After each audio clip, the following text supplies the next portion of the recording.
What is up, everybody? Welcome to Everything's Plastic. Today we're going to be taking a look at a Playmates Toys Monsterverse, and this is the awesome Kong of Skull Island. This is Ferocious Kong. These are pretty cool. We do have quite a few of these in our collection, this being the newest Kong version. The newest one to show up here anyway, so we're quite excited. We went to Toys R Us today, we found this one. Let's get a closer look at packaging. We see Kong on the bottom here. Awesome picture of Kong. Kong Skull Island. Same picture of Kong on the side here. And on the back we have a picture of the figure. Helicopter propeller blade here with a chain wrapped around it. And it shows here on the bottom that it reveals battle damage right here. And there is a quick little read up on the back that says Kong Skull Island, Ferocious Kong with helicopter and chain propeller. Monarch classification, Titanus Kong. The mighty Kong rules his Skull Island kingdom with primal strength, unleashing a bone-crushing barrage of seismic punches and a deafening alpha roar in combat. Able to improvise and wield weapons, Kong swings a massive ship propeller chain whip to tear through super species that dare threaten his reign. Ooh, awesome.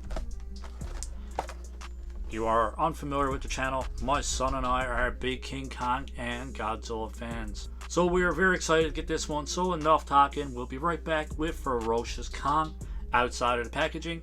Alright my friends, we are back and we have Ferocious Kong outside of the packaging. So like I previously mentioned, for accessories, he comes with this awesome propeller with a chain wrapped around it. We see some awesome detail and paint application on the propeller, and I think they did an awesome job on the chain as well.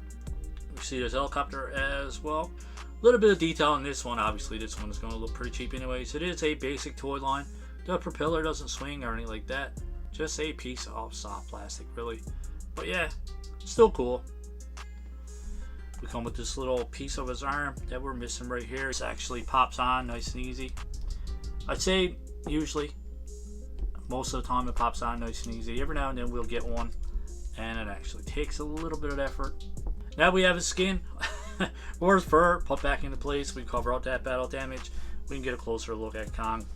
I think overall this guy looks fantastic. Lots of awesome details in this one for a basic figure. We see his ears sculpted in here.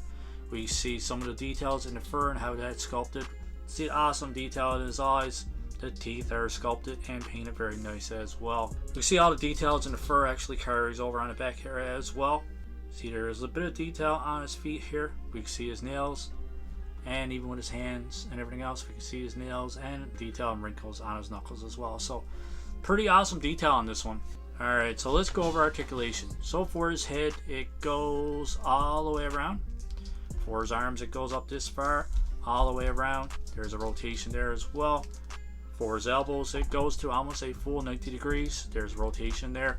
And his wrist goes all the way around. His legs go forward this far, back this far. So pretty restricted going back. There's single jointed knees there as well that doesn't quite come to 90 degrees. And for his feet spin all the way around. So pretty decent articulation.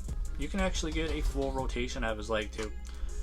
I wasn't going to mention that because sometimes you can actually chip away and rub the plastic here like I just did.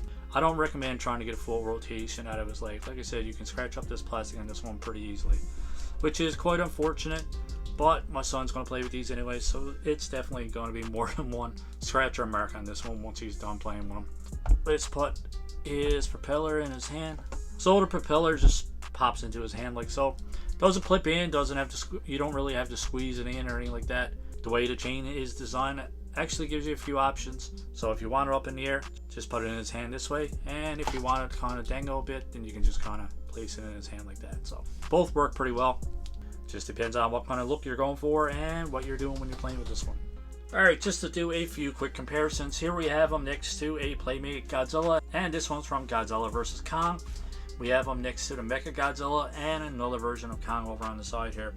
We can see that the Skull Island version, Ferocious Kong, is a lot lighter than the previous versions. Definitely like the colors being different. We try to get each and every one of these, so at least there's enough differences that we don't feel bad about buying another one. Just to do another quick comparison to a few different toy lines, well obviously this is a Mezco Kong of Skull Island. Quite a different take. Obviously this one is a much more expensive figure, much more detail. We can see that the Playmates one is definitely a little bit smaller. We have them next to the NECA Godzilla 2014 there as well. And we have them next to the NECA Godzilla over on the side here. and this is the Godzilla vs. Kong version. And we can see that the Playmates is definitely quite a bit smaller. We have another Godzilla, Return of Godzilla, so Godzilla 1984, 1985-ish, over on the side here as well. Now this one kind of scales a little bit better with this version of King Kong. Alright guys, that pretty much wraps up our unboxing and figure review for the Playmates toys. Kong of Skull Island, Ferocious Kong with propeller and helicopter. Out of 10, I'm definitely going to give this one an 8.5 out of 10. For a basic toy, I think they did a pretty decent job with this one. I do like the texturing, the overall sculpt of this one. In my opinion, the brown is just a little bit too light. I do like the awesome face sculpt though. I think they did an awesome job there. Love the design of the teeth. His eyes are pretty detailed as well. And I do like the accessories. I think the propeller and the chain whip are actually designed pretty nice. I think it's well done. Looks awesome, and it looks pretty cool when he has it in his hands as well. The helicopter is lacking, but I mean, it's what we expect anyways with the accessories for these Playmates toys. It's just cool to have accessories. And I mean, these are recommended 4+ anyways, so designed for a kid, but we have an adult playing with them right now. So I think 8.5 is a decent score for this one. Like I said, the paint application on this one, the overall design, we've seen it before, but they made enough differences in it that, I mean, I can recommend you going out and buying some more, even if you have some of these. So we definitely don't regret buying this one. We are very excited to have this one. So as always, let us know in the comments below what you think of our score of 8.5 out of 10. What do you think of this figure, and what do you think of our review? If you had to rate this one out of 10, what would you give it? If you liked the review, hit that like button and hit that subscribe button while you're there. As always, we hope you enjoyed this review, and we hope you enjoy the rest of your day. Keep collecting, stay safe, go buy some toys.